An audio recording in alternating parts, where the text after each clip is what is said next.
Welcome inside episode 533 of the Locked On Senators podcast. I'm Ross Levitan on the outskirts of enemy territory in Winnipeg, Manitoba, alongside Brandon Piller up in the Blue Mountains after a Sens loss. Yes, the 3-game win streak is over. The Senators fall 3-2 to the Nashville Predators. Tough loss. A couple of point streaks get extended from some big stars, though. And speaking of stars, Brady Tkachuk goes out of his way to make a special night for a young fan. We'll tell you what that story is. And the young fan's father, Matt, is our Sens Central citizen. So stay tuned for all that, plus a full weekend preview. This is the Locked On Senators podcast, your team every day. For Locked On Senators, your daily podcast on the Ottawa Senators. Part of the Locked On Podcast Network. Your team every day. Thank you for making Locked On Senators your first listen on this Friday, April 8th. And Pilsy, good thing there's a pair of games on the weekend because I don't want to sit on this one for too long. Yeah, this was a tough one. The Sens give up the lead late, and yet again, up against the Nashville Predators, Ross, they show that they can hang tight with big, tough, physical, playoff contending teams. I really thought, if not for, once again, UC Saros shutting the door, the Sens could have had a W here. Yeah, it was a really solid performance for Saros in this one. He stopped, 3 breakaways? 3 breakaways, yeah. Yeah, he had 27 saves on the night, but ultimately the quality of those 27 saves were tremendous. He showed that he can stand tall, and that's the main reason why the Preds are where they are. Also, Matt Duchene, what more can you say about him? He opens the scoring, gets an assist as well. He's got 37 goals on the year. So their big boys came to play. Roman Josi had 3 assists, set a franchise record for most points in a season. Not by a defenseman, Pilsy. Yeah. Most points in a season, and there's still more than 10 games left. Yeah, and at the pace he's going with, he is going to shatter that record. Like, he passed Paul Correa of all people. So you got to give stick taps to Duchene and Roman Josi, and UC Saros. Like, that's just a team that's farther along than you, that's going to beat you with veterans like that know how to get the job done. Yeah, the first period was more physical than the rest of the game. 11 combined shots in the first period. 6-5, Ottawa led on the shot clock. In each period beyond that, Ottawa had 10 shots in the second alone, and then the rest of it were all more shots than there were combined in the first period. Nashville had 18 in the second, 11 in the third, and then Ottawa had 13 in the third period as well. But this one was tied after 40 minutes because Mathieu Joseph stayed hot. Like, what more can you ask from this guy? Just dominating whatever line he's on, really, once he was moved away from Chris Tierney. Yeah, weird how that worked, eh? And yeah, he extends his point streak, now 10 points in his last 4 games. Not bad for a guy coming to a new team here. And you got to give stick taps to Branny for that pass on that goal, because Branny moves pucks, and that's exactly what he did there. An amazing pass, and Joseph finishes it off. Were you surprised that there was no challenge for offside? I thought they were looking at it, and John Hines was kind of like telling the ref, like, hold on. But I guess ultimately they decided not to challenge it. Similar with what DJ Smith did on the Johansson goal, because there was a possible high stick. He thought maybe he touched it, but there was enough evidence that it wasn't clear. So they decide not to go for that goal disallowed challenge either. So kind of worked out both ways. Yeah, and later on in the game, is that what you're talking about? The high sticking play where Johansson's goal, yeah, that ultimately becomes the game winner. It was tough. But they gave the goal to Johansson. I don't know. We'll see. But I guess, hey, it cancels itself out in a sense. They both count at the end of the day. Mathieu Joseph. And you know what? At this stage of the season, maybe it's more important to get some individual milestones instead of worrying about, oh man, should we challenge this with 2 minutes left and maybe get a point? Although the Sens had won 3 straight games against Nashville at home, and all 3 of them went to overtime. Thought that was interesting. Yeah, I mean, that's the thing. They play them close. Even the game before wasn't that big of a win for Nashville either. So the Sens are, and you got to also respect that they're down 2 players. Batherson, their best forward, Gambrell, a shutdown guy, and Kastelic and Reinhardt. Reinhardt, it's his NHL debut, and the guy hasn't even got a practice in with the team. Cassidy's just coming up from Belleville too, so they were really at a disadvantage. They had to play Chris Tierney, for crying out loud. That's how down and out they were. So the Sens were at a disadvantage here, yet once again, DJ Smith is able to get the most out of his boys, and Forsberg gives this team a chance to win. Ultimately, they just can't get it quite done. Yes. Well, how about Josh Norris getting his 31st goal of the season? Is 35 the milestone tracker for him? Because we're trying to get Brady to 60 points. He's at 53 right now. We're hoping Timmy can recover from his knee injury. Yes, Habs fans, it's an injury. And if you think a guy embellishes after he missed a game, I had my little Don Cherry rant yesterday just saying that if his name is Tim McGloin or whatever from Moose Jaw, Saskatchewan, everybody's talking about how tough he is. Well, tonight, guess what? Matthias Ekholm gets boarded into the corner. He's down for a couple seconds. He gets up. He's on the power play. Nobody said anything because he's a big physical outrage. Defenseman. No. Yeah. It didn't bother me as the fan of an opposing team, but Habs fans are built different, and we'll let them sleep until April 23rd. We'll wake them up right now, or we'll wake them up then. We'll leave them for now is what I meant to say. So Josh Norris, 31st goal of the season. Is 35 a good target for him? Yeah, I would say so. And I'd say a pretty good chance he hits it. So yeah. It wouldn't surprise me at all. Josh Norris, he's such a amazing shot. Like, he's able to pick up that broken play and just right away, without thinking, boom, gets it on net and is able to beat Saros, which is not an easy feat, as the Senators have figured out, as Josh Norris has figured out, Ross, as Saros stopped like 3 of his patented one-timers on the power play, 2 in the same shift.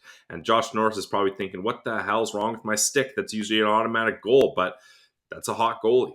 Yeah, it really was a hot goalie tonight. For more on this game, head to the postcast. You can find it wherever you download your podcast, including on our YouTube channel, where we go live after each and every Senators game, including a pair this upcoming weekend. The Senators are in New York at Madison Square Garden on a Saturday night, and then they're playing at home against Winnipeg on Sunday. So we're going to preview those games after a great Sens Central Citizen.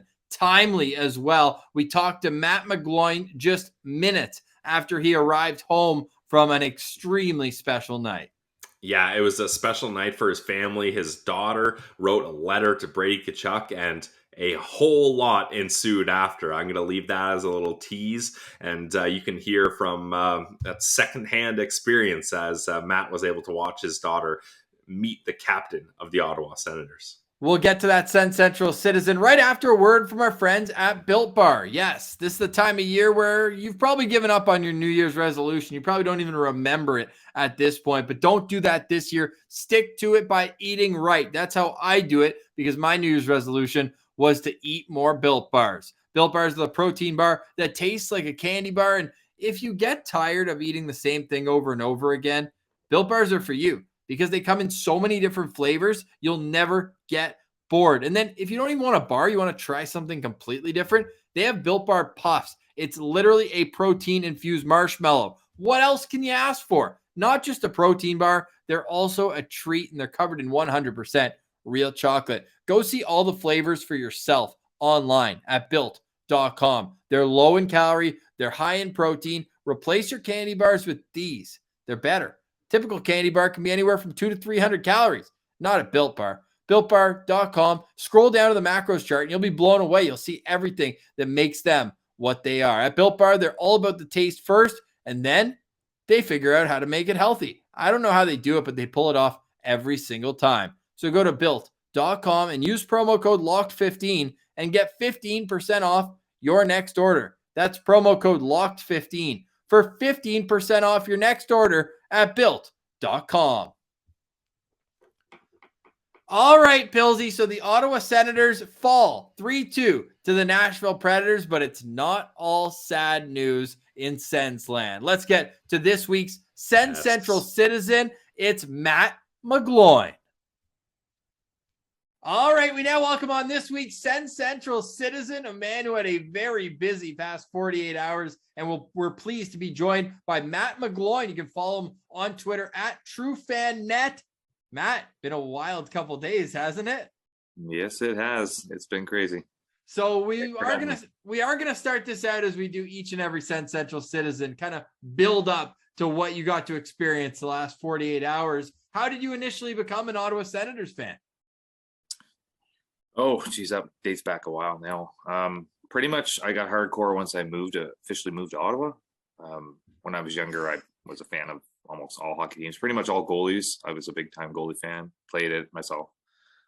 So moving to Ottawa just got me into all the games because you're right there. And it took off from there. Like, I think I worked for a company that had box seats. We went almost every game, and it just kind of kept going and going. And I don't know, probably within 2 years of being in the area, I was diehard.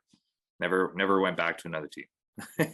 I was a big time Chris Neal fan. He was pretty much my all-time favorite. Hey, well, since you're a goalie, and I feel like we've been getting a lot of goalies as Sens Central citizens lately, Ross. They've been coming out of the woodwork here. Yeah, hashtag goalie friendly show. You mentioned Chris Neal as a guy you love. How about the Tendies? Who was your favorite guy in the crease for the Sens? I had a hard time with Aleem. I used to watch him, but I used to always get like, I really liked Emery. Emery was big, and Leonard. It was tough. We went through such a cycle of goalies, and but when Anderson hit, I fell in with him, and I backed him up. And a lot of friends were like, "Oh, he's not that good, he's not that." But I always found he was pretty solid, and for us, like, as a team trying to put the right pieces in place, like, you get a guy like him come in, he just solidified the back end. We never really had, I could never understand why some people were so frustrated all the time. There was much worse goalies out there than him. So I don't know, to me that was the big one. But now I know I'm on the Forsberg train big time. I really enjoy him and what he's doing, and I'm looking forward to the young guys coming up, the Sogards, the Marilinens. Like, it's even the Gustafson. Like, we got so many options. It's going to be pretty impressive. Yeah, and with the way goalies are, one year they can be solid, the next year maybe a step back. So when you have a wide variety of guys, one guy can step up more. I want to ask you who your favorite captain is in Sens history, but I have a feeling that one in particular is pulling on your heartstrings a little more than the others right now. Well, I would have to say Alfie. Like, going back and forth. No, just from. It's a fair answer. It's a very fault you there. Not many people have to get defensive when they're saying Alfie's their favorite Sens captain. But I have pushed on to the Tkachuk chain pretty early. Once he was in the system, I had said from day one, it's going to him. Like, the debate was there. We all talked about it. Everybody wondered, is it going to be Shabbat? Is it going to be Tkachuk? I knew right away it wasn't going to be anybody else. And it took as long as it took, because they were just waiting. They were waiting for the right time to make sure he was ready, and then he was signed. And I think they did the right thing. And he's after everything that I've been through in the last 24 to 48 hours, it's just you can totally see why he deserves to have it. Bills, you want to get into it?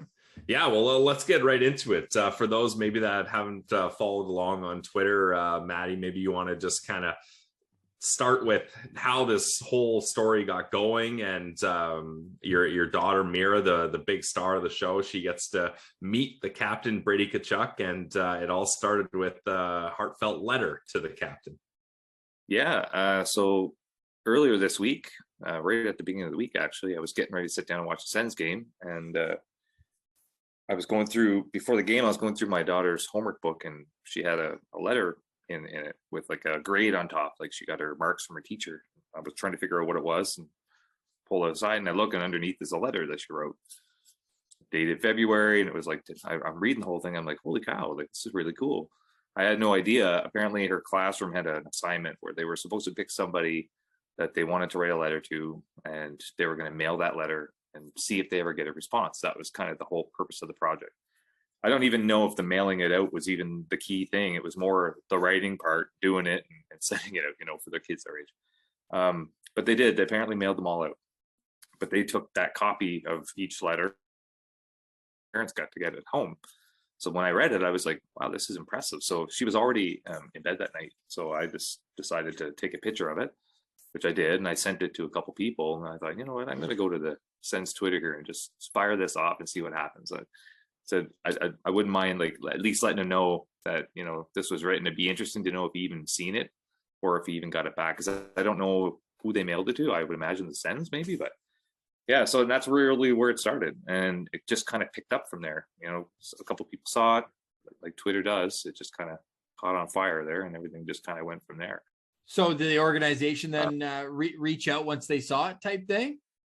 It didn't start with that, actually. No, one of the ladies that work at the Sens, Bonnie, she reached out to me and said that she would help. Because I mentioned we were going to be at the game, and she said she would help get us down to the glass for warmups. And I thought, this is awesome. Like, thank you very much. And then I had another guy, Scott. He reached out to me. He's a season ticket holder and has glass seats, and he offered to exchange my seats. Awesome. Which, you know, we got back and forth on that. And that's what he did. He actually put us in these amazing seats down at the glass. And then I got a message from Jackie, and she's a host on the NHL Network, and the reason why she reached out to me is because she was actually interviewing Brady that day, and they were getting like within the next couple hours of seeing the notes. So she said she's going to actually talk to him about it, see if he sees it. And from that point on, it just kind of flew, and people were going, and everyone was seeing it and stuff. So she sent me a message and said that she spoke to him, and she was going to send me the thing in the morning. They were having to do the final editing or whatever, but she was going to send it to me in the morning. I thought, oh, that's really neat. But then I got the message from the Sens.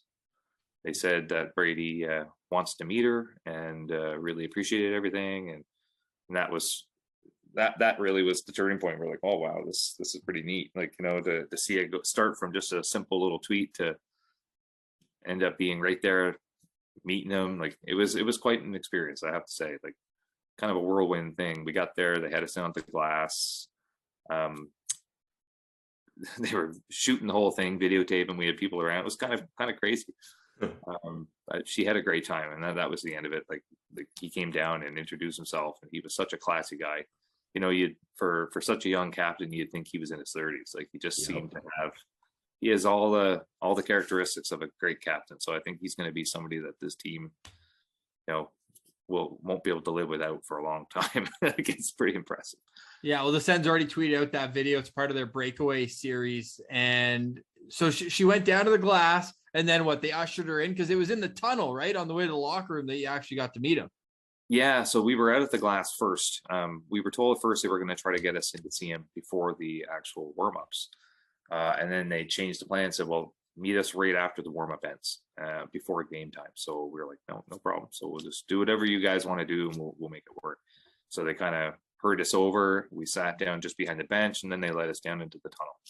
So we got to see all the warm-ups, and he came over and he kind of waved at everybody. And there was a lot of kids there, so it was awesome. We actually got to see Hamonick's kids and Watson's daughter. They were right there with us, so they were all at the glass. So that was pretty cool. And then we went into the tunnel. So we were in there waiting. We got to see all the players kind of come in one by one, throw their gloves. And then he came down, just kind of, hey guys, like, you know, as you see in the video, basically it was right from there. He just came in, was very thankful, gave her the jersey. We swapped that. He signed it. It got him to sign mine for me. Awesome. He did that. And then he, like, once that was over, the kind of everything was dispersing. We were like, okay, so I guess I was helping her get her stuff on. We were reading the letter, and then he came back. He's like, I totally forgot to take pictures. So he jumped in and he did big pictures with us all. So he took pictures with Mira, but my other daughter Alice, and then me and my wife as well. He's like, oh, you guys come on in. So we did that. That's unbelievable. So he went and got you because he didn't think he had done enough after giving a letter, a jersey, hat.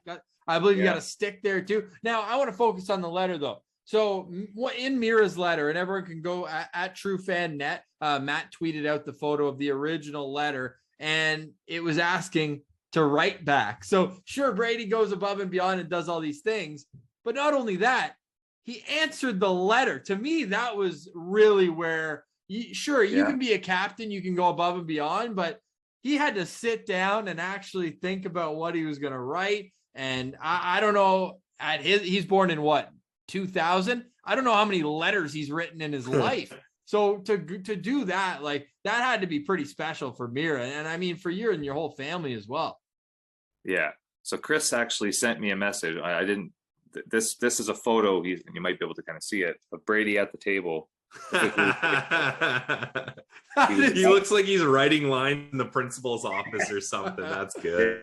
He's like, it's almost like Bart Simpson, where he's like writing the same phrase on the chalkboard. That face, that's great. Yeah, it's pretty classic, actually. And his letter, I know I have it here. Yeah, you got it there. We need to see Brady's penmanship. We got to roast him on this one. Hey, he uses his hands for chucking knucks, not what do you call it, calligraphy. So we'll give him a pass on that one. It's not as clear as I could make it, but you can kind of see it there. It's all folded, yeah. all folded Love up. it. It looked like a note you get from a school, like in the school kind of thing. It was all folded. Is that cursive? No. I don't think it is. No, it's just definitely not. He's using size 3 font. Just tell Brady can use the whole in between the lines there, eh? Yeah. That's fantastic. I'll be putting it on Twitter eventually, but it was just awesome because the way he ended the letter just said, "Your friend Brady Tkachuk. Yes, hope you enjoy the Sens game and you had a great first Sens game." Like my daughter was ecstatic; she couldn't be more happy. So now your daughter can go to school the next day and show, hey, I mailed my letter. I got one back. Where's my A+ at? Like that. I don't think it gets much better than that. Like you got to get an A+ there, especially when it's the captain of the team in your local area. So what was her reactions? We've kind of got how you feel about this, but what was Mira's reaction to all of this? Oh, she's kind of shy at times, but so I was kind of surprised. I mean, it's a lot of spotlight on her. That's a big deal. It was. I wasn't sure how she was going to handle it. She actually was quite good. She just smiled. She turns. She gets these big grin. Like when she smiles a lot, you don't even see her eyes. It's just two big moons. It looks like. I always say. Awesome. And she just I couldn't keep her from stop smiling all night. It was amazing. Oh my God, that's fantastic. Like it doesn't get any better than that, especially like. It was a tough loss. You're leading in the third period. They give up 2 goals. They lose, but I'm sure it was still those half moon eyes in the car ride on the way home, though, eh? Yeah, until they went closed and they all fell asleep. And for you as a parent, that's your greatest wish right there come true. No kids screaming in the background. You bring them home. They're ready for bed right away. Thank you, Mr. Tkachuk. Yeah, no, it was a perfect night. So now Alice has to write one to Shabby for the next game. Yep. Yeah. Oh, you got to work on her penmanship there, but that'd be something to look at. So he outdid himself, though. I was just gonna say he outdid himself because he ended up giving both my daughters a puck from practice. She got a game puck mid-game. I think it was Connor Brown, actually. I was down. Somebody was messaging me, and I looked down, but I didn't see it. But they skated over, pointed at us, flipped it over the boards, and when I looked up, it was coming right from my daughter's head. I caught it in the air. Dad reflexes. You gotta love that. It's like one of those videos you see on YouTube, but the dad saves the kid there. Yeah. And then, so that was pretty awesome. And then everyone around me, they were pointing at you. I was like, okay, perfect.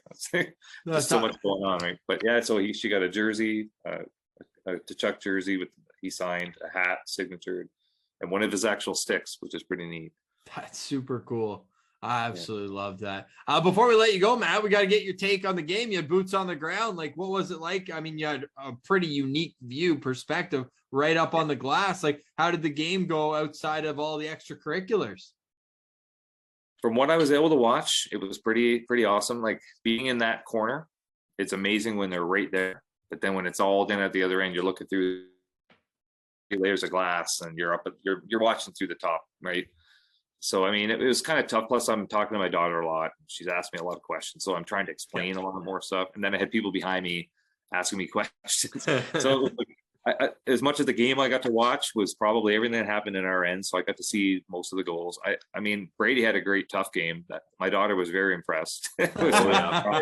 Spent a lot of time in the box. She's like, there's a lot of fighting in this game. I was like, yeah, it's a great game. Sens hockey, let's go. Yeah, I mean, you're a Chris Neal guy, so that should be all we like to see. And Ray Emery. Yeah. I think we know Maddie's style of hockey. Yeah. I thought just from what I was watching, though, Joseph had a great game again. Oh, yeah. Oh, yeah. He's a stud. I know. And Watson had a pretty awesome game from where he was in the spots that I was watching and could see him. Yep. And I'm trying to think of who else really stood out to me. But those are the two key ones, just because I think I got to see them a lot. We were in our end, in that end. There just seemed to be in the play in that end a lot. Yeah. Hamonic too. Hamonic's, man, he's in the right place at the right time. It's just nice. Yeah. I can't complain. You know, at the beginning, so many people wondering why we did what we did. Yep. Yeah. I'm pretty happy with the way that's turned out so far. Yeah, no doubt. Pills, you got any more?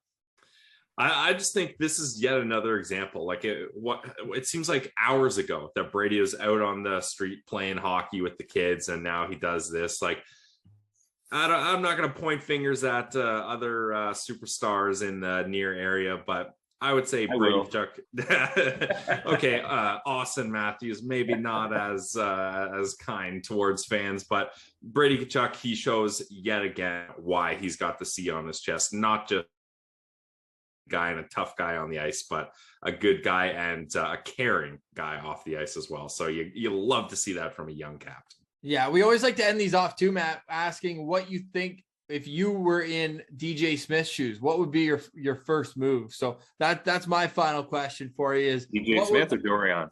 Oh, you know what? We're so close to the end of the season that how much is a coaching change going to do? Yeah, you're Matt Dorian right now. You know, with the addition of Joseph, I really like that. I'm still trying to decide whether he's a better suited second, even third line guy. He's playing really well right now. So I still like the idea of going after that top six winger just to solidify that. If it ends up being a Fiala or it ends up being whoever at this point, going after the Giroux of the world or whatever, you know, we're all dreaming here, but it sounds like from a lot of what I'm hearing too, just friends and people that I know, the Fiala train seems to be a lot more, a lot closer than what, you know, to reality. I think there's a real push there for them to do that. So we'll see. I would say the top six seems to be the place that I would look at the most, just because we got Sanderson coming and he's going to be there. I think our D, we got some young guys coming in and they're pretty impressive. I would just focus on that top six and not have to bring so many young guys up from Belleville next year. Yeah, great point. Love that. And if you want more takes like that, you can go follow him on Twitter at TrueFanNet. Truly a fantastic follow. Love the edits that you throw out as well. It's awesome stuff. And keep up the great work, Matt. I'm super glad that your family got to experience what they did tonight. It just shows how tight-knit this team and community can be all together. So thanks for sharing your story with me. We obviously are really happy for Mira as well. What a moment, one that she'll truly remember forever. And keep up the great work. And yeah, we really appreciate you jumping on with us. Yeah, no problem, guys. Anytime. Stick taps to Matt for joining us. What a fantastic conversation with him, and congratulations to his daughter. Clearly the star of her class after that project, I'd say. Yeah, no kidding. And just, that's the thing. Like Brady, he's a community guy. He just was playing hockey with the kids, and he just goes out of his way to make sure the kids feel special. And that's why we love him as a captain. And Ross, if you want to go out of your way to win a couple extra shekels, a place you can go is betonline.net, where the game starts. It's the trusted online sportsbook of the Locked On Senators podcast, and we expect you to check it out as well. If you go to betonline.net, you can check out all the latest odds, totals, player performance props to where the next fired coach is going to land. betonline.net is the number one spot for all your sports betting needs. That's where Ross goes, that's where I go, and that's where you should go, because it's the best spot for sports scores, podcasts, and news this season. Head to the website today. You can bet on anything, scoring, over, under, whatever you want, money line, puck line, get it all. Head to the website, use your mobile device to learn more about the trends and the action. betonline.net, where the game starts. All right, Pillsy. So it's a busy weekend in Sensland. Not only do the Ottawa Senators play the Rangers and the Winnipeg Jets in Ottawa. Unfortunately, I would have loved round two after what I got to witness in the third period last time around. But you know what we get? A double dose of Belleville Senators action. And we didn't mention earlier that it was a star-studded suite for the injured players, including a couple players who aren't injured, and neither of which have made their Senators organizational debut. Or no, that's a lie. Ridley Gregg did play regular season games for Belleville last year. I was going to say. Damn it. There goes that segue. Well, Ridley Gregg was there. Man, I feel shame. I'm sitting out for the next 2 minutes. It's all you. All right. Well, hey, it was cool to see a row of guys that have all been on the show. Ross is putting himself in timeout here. They've all been on the show. We've had a chance to talk to them. It was even funny. Sean Donovan was on Making Sense of the Sens, our earlier rendition of the show. So first ever guest. Absolutely.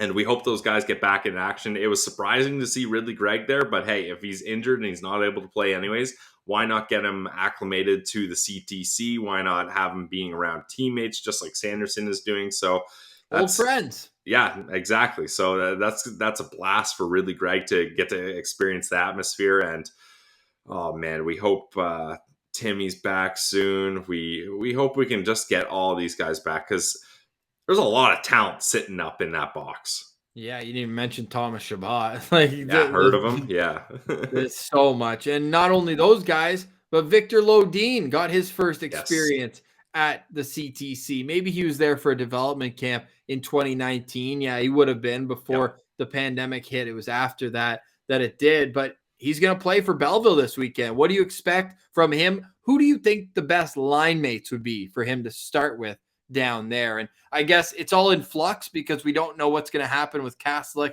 and Reinhart.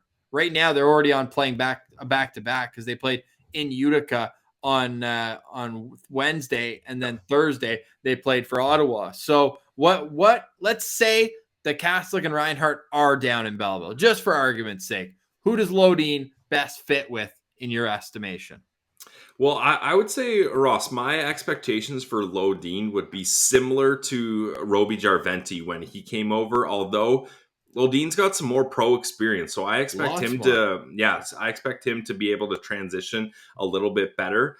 And I wouldn't mind seeing him on a line with Jake Lucchini and who else do we want there? Well, it depends. They've got Lodin listed as a center or a left wing, so I wonder where he's going to slot in with Belleville. Do you know where he played mostly in the SHL? I think he plays left wing. Okay. Yeah, I don't know where they're going to put him. And then when you mix in Reinhart and Kaslik, maybe being there, maybe not. But they only played 11 forwards in their last game, and that was including Reinhart and Kaslik. So they've got a spot for him to slip right in. Yeah, no kidding. And if you're Troy, man, you're just happy anyone's coming in, let alone a guy that can put up highlight reel goals. I want to see him on the power play. I think that's where we'll see him succeed the most, because he's going to have more opportunities to show that offensive flair, a little more ice time, a little more time and space. So I think that's going to be great. And I wouldn't be surprised if he gets a couple points here up down this stretch. I'm excited for that, and as should all Sens fans, because this stretch run for Belleville is going to be electric. They need to do everything in their power to get into a playoff position, and it's all divisional rivals from here on out, except for one single match. So one out of their last, was 11 games they have left now, or is it still 12? I think 11 now. 11, yeah. So after tonight, it'll be 10, and after tomorrow, it'll be 9. Math guy. So huge points on the line for Belleville. But for Ottawa, it's a couple of games against teams who, again, feels like we're getting the second and third run-ins with all these teams now, right? As you'd expect late in the year. But feels like not too long ago, the Sens played the Rangers. And at that point, I think it was Panarin had one. He had the difference maker in that game on the power play. And kind of like last night's game where Roman Josi, you just kind of have to tip your hat to an amazing player. Like, that's why the Sens need to go out and get that extra piece, because right now, they're in games, but then when it comes down to just a game of inches, talent wins out those ones more than 50% of the time. That's the thing. And you just need some veteran stability to help guys like Brady, Norris feel like it's not all on them, like Timmy. Like, there needs to be someone else that can say, all right, you guys are the top guys, but once in a while, I can chip in here. So I really think a guy like Fiala, a guy like Claude Giroux, that's going to help out massively. What are you expecting to see from the Senators on Saturday night? I guess there's so much up in the air right now with Timmy's status. We don't even know if he's going to travel to New York with the team. It's just a quick one-night trip, but that wouldn't be fun.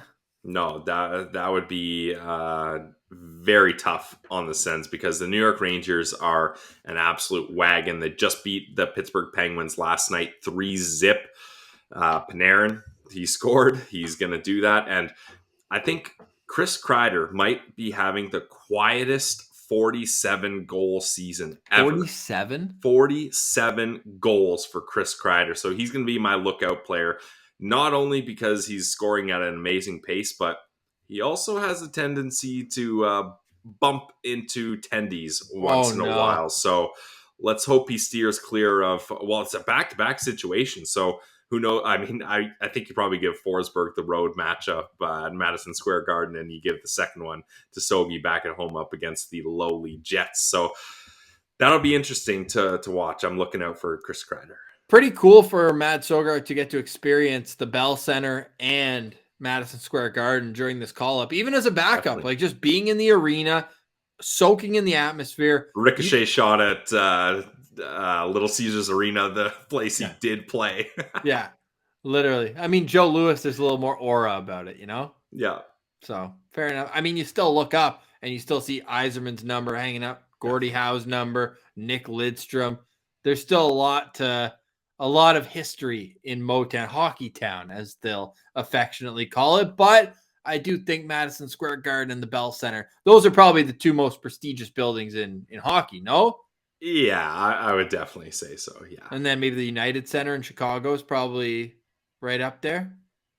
And the Canadian Tire Center. Yeah, I was going to say, you're missing a big one here.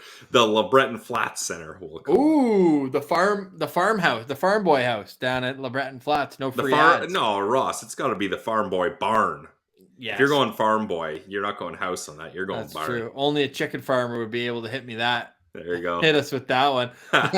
That's fantastic. We got a little insider info here coming from Matt, our Sens Central citizen. We hope you enjoyed that as well. He said that he forgot to mention it during the interview. He just shot me this note right now. Said he's limping worse than I thought. I asked him how his knee was doing. He said, it could be better, and smiled. So I'm, I don't know if he'll play on Saturday. Is what I'm trying to get at. Das ist nicht gut.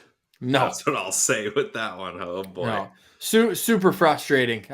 Just all the online, like the comments. Gallagher just needs to hide now. Like, he's got to feel like the biggest ass. But he doesn't. That's the thing. How could he not? You have to be embarrassed that you gave that condescending speech saying he fakes injuries and then he's missing time from an obvious knee on knee. Like one of the most dangerous plays in hockey. Don't get me started on this. Let's move on. We got a weekend to let go of that. I can't get down this hole again. I can't do it. You know what? I'd start Matt Sogard at Madison Square Garden. I've changed my mind. Yeah. Okay. What's your reasoning? Because does it really matter?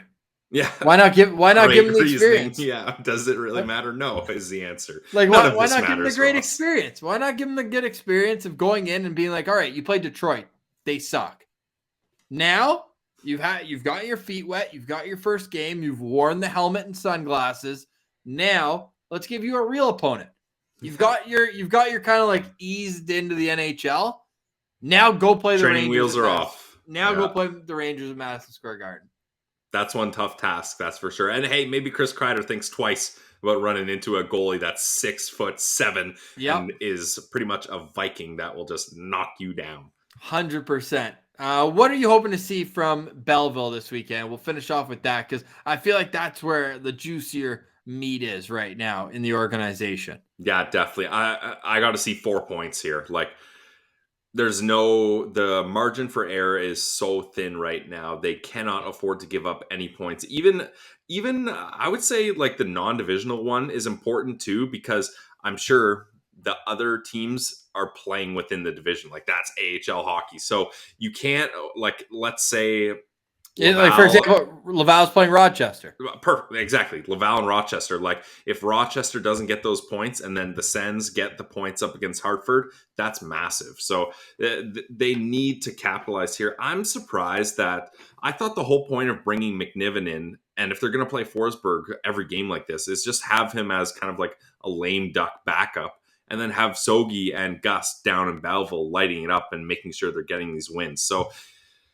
it's going to be interesting to see how long they keep Sogard up here for, because for back-to-backs, I guess you want him there. But like you said, none of this matters. So if McNiven has to start a couple games and they get shelled, who cares?